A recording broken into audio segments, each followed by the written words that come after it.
Hello again. A new marketing campaign is boasting the Great Ocean Road as a major attraction to lure visitors.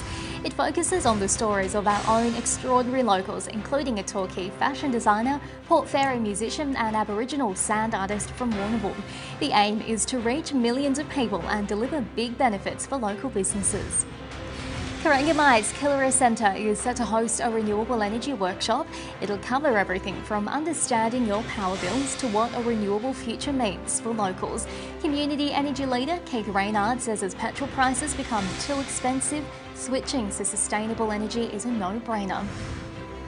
And music lovers have been told to shake their caboose when the Tracks Festival hits Timboon on the first Saturday of April. The Corangamite councillor says all you need is a picnic rug to enjoy an afternoon of free live entertainment.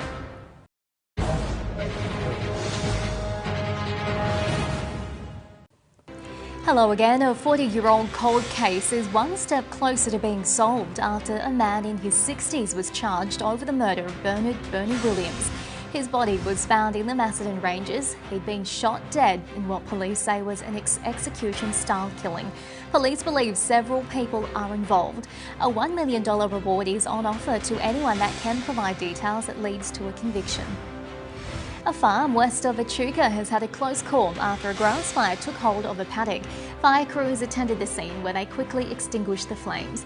The captain, Rob Amos, congratulated all involved, saying it was an outstanding multi-brigade job.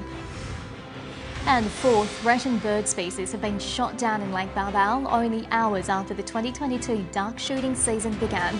The Coalition Against Duck Shooting says it should be banned due to the number of threatened species in the area.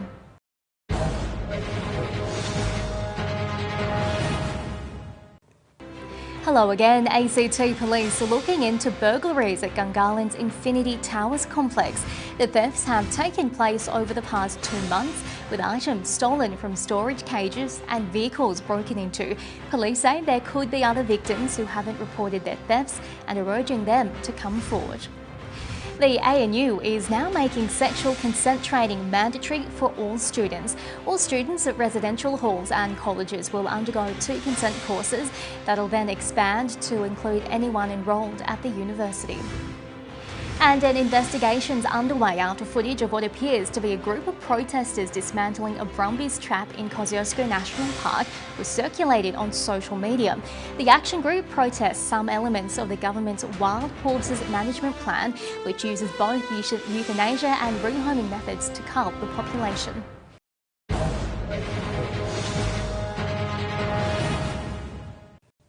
Hello again. GB Energy has secured a $32 million loan to help accelerate the Gippsland Golden Beach gas production. It aims to develop gas for the domestic market before converting to an underground gas storage facility. It's expected to support more than 1,700 jobs across the region. Locals in the Bass Coast and South Gippsland have been warned to keep an eye out for a man attempting to scam residents. Police say he has an Irish accent and is aged in his early 20s. He usually offers a cheap bitumen driveway. Locals say this isn't the first time this particular scam has been used in the region. And the Swifts Creek Reserve is set to undergo a major upgrade, helping to improve local sporting facilities and amenities. Upgrades will include new change rooms, tennis clubs and social rooms. It's funded by the Black Summer Bushfire Recovery Grant. Showers in Druin.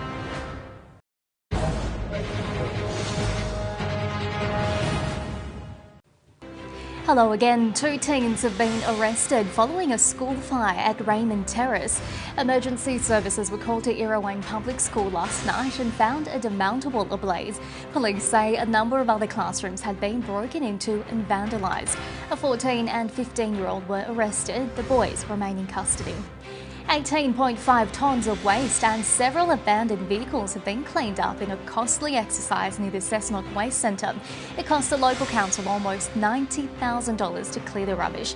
The mayor says there is no excuse for illegal dumping, with council providing 4 waste vouchers to residents. And Newcastle Council says it will be monitoring the air for asbestos as a lawn mowing trial gets underway tomorrow. Islington Park was affected by asbestos from the Wickham woolshed fire. Council says the mowing will stop if there's any sign of asbestos in the air.